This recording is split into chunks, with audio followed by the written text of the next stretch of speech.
C'est pas simplement avoir un métier, c'est avoir un métier qui a du sens.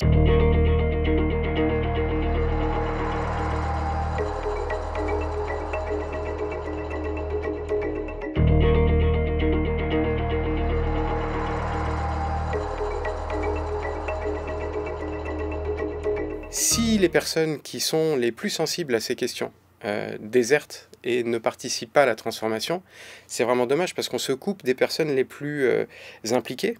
Et au contraire, ce devraient être les acteurs du changement. Et on doit trouver les moyens dans l'enseignement de les embarquer dans des dispositifs pédagogiques qui vont leur donner les connaissances et les compétences pour pouvoir être des vrais acteurs de la transformation à venir.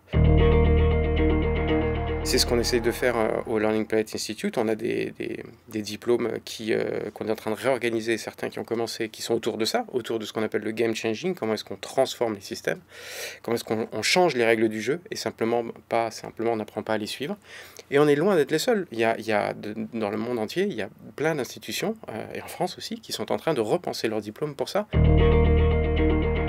Il faut pouvoir à la fois construire des parcours où il y a les connaissances, où on travaille les compétences essentielles pour la transformation, qui sont bien connues maintenant, parce que l'UNESCO, par exemple, a publié un référentiel sur comment transformer le monde, qu'est-ce qu'on doit apprendre.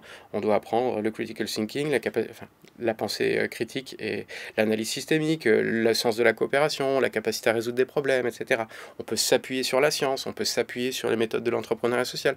On a besoin de comprendre comment fonctionne le monde et le système pour pouvoir savoir quel est le meilleur levier qu'il faut activer. Donc tout ça, ça s'apprend.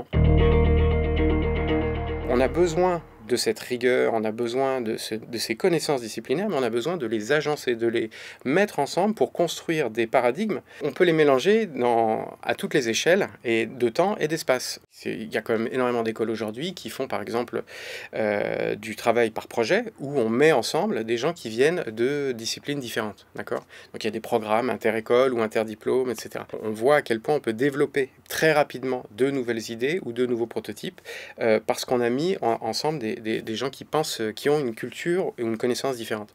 On peut l'imaginer à des niveaux beaucoup plus grands. Le GIEC, l'organe de référence pour produire la synthèse de la recherche sur le climat, dans ces 3 tomes, est un gros travail interdisciplinaire qui mêle des chercheurs de tous les horizons qui vont de la géologie à l'économie.